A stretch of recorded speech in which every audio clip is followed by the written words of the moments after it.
2 hours ago, President Donald Trump issued a threat that sent oil prices to their highest level since the Iran war began. If Tehran attacks Qatar's gas facilities again, Trump wrote, the United States will massively blow up the entirety of the South Pars gas field at an amount of strength and power that Iran has never seen or witnessed before. Not a limited strike, not a targeted operation. The complete destruction of the world's largest natural gas field.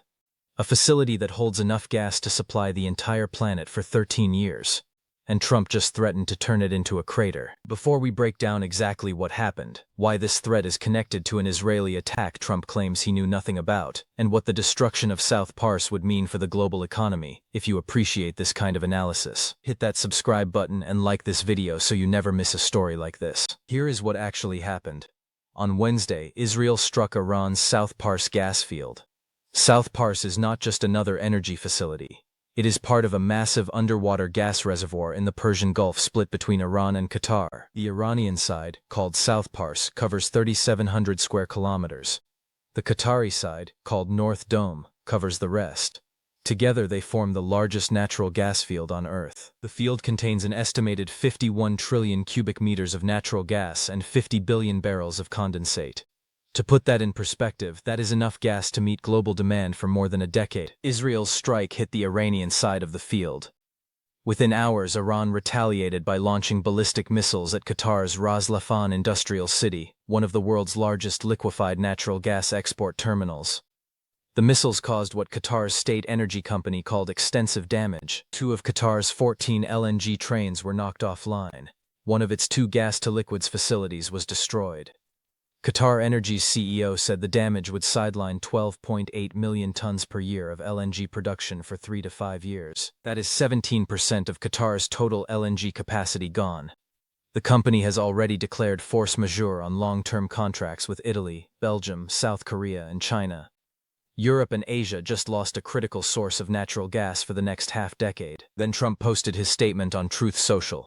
He said Israel acted out of anger and violently lashed out at South Pars. He said the United States knew nothing about the attack. He said Qatar was not involved and had no idea it was going to happen. He condemned Iran's retaliation as unjustifiable and unfair. Then he issued his threat. No more attacks will be made by Israel on South Pars, Trump wrote, unless Iran unwisely decides to attack Qatar again. If that happens, the United States, with or without the help or consent of Israel, will massively blow up the entirety of the South Pars gas field. Trump said he does not want to authorize this level of violence and destruction because of the long-term implications for Iran's future. But if Qatar's LNG is attacked again, he will not hesitate. Now here is the problem with Trump's story. Multiple sources say the United States absolutely knew about Israel's plan to strike South Pars. Axios reported that an unnamed U.S. defense official and 2 senior Israeli officials confirmed Washington and Tel Aviv coordinated on the attack. The Associated Press cited another unnamed source who said the U.S. was informed about Israel's plans. The source did not say whether the U.S. approved, but they were told in advance. So when Trump says the United States knew nothing about this particular attack, he is either lying or his own defense officials are conducting military operations without telling him. Neither option is reassuring. The global reaction was immediate and severe. Oil prices spiked. Brent crude, the international benchmark, surged past $115 per barrel.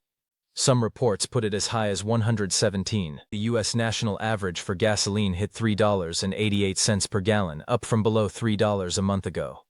Prices are rising 5 cents per day. Diesel is approaching $5 per gallon. Strait of Hormuz remains effectively closed, choking off 20% of global oil supply.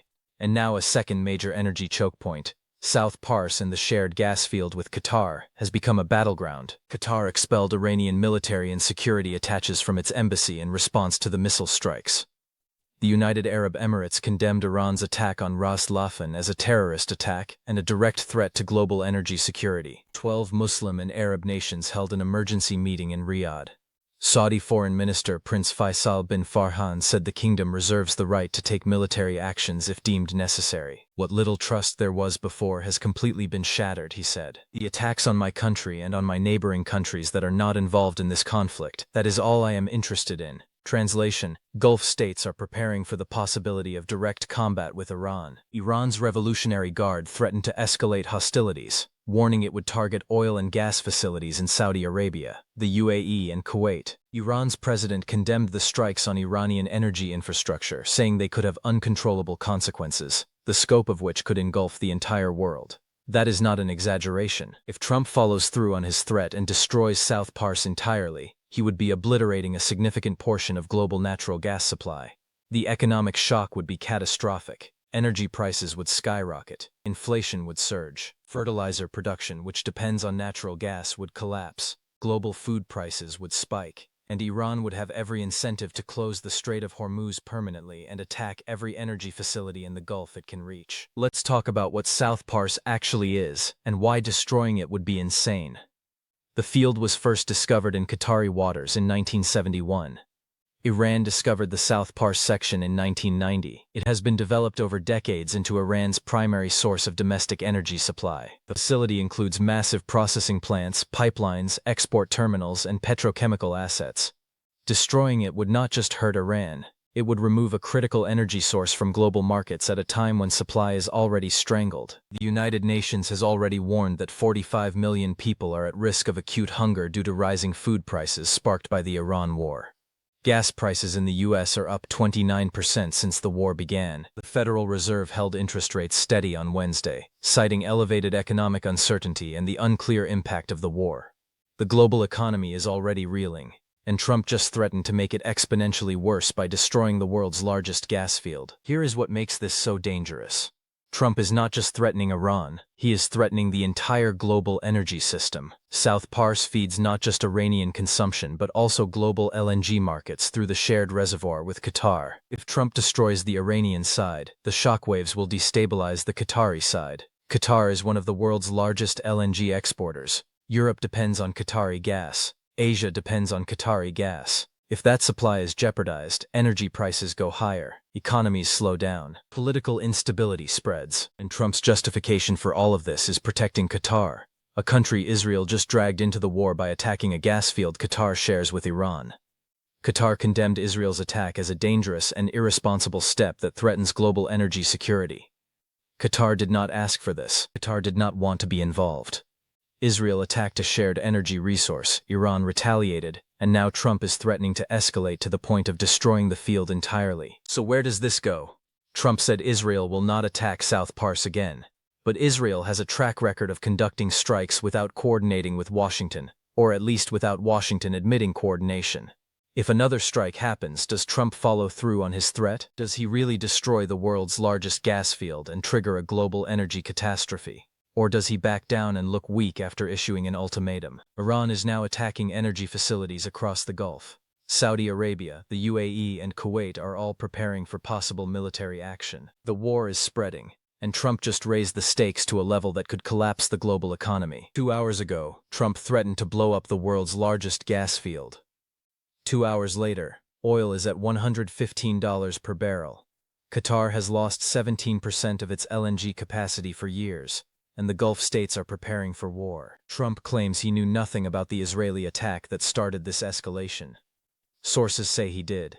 He says he does not want to destroy South Pars, but he just threatened to do exactly that.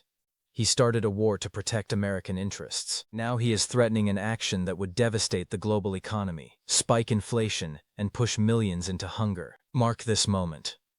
Because this is what happens when threats replace strategy. When escalation replaces diplomacy, when a president boxes himself into a corner with ultimatums he cannot afford to enforce but cannot afford to abandon.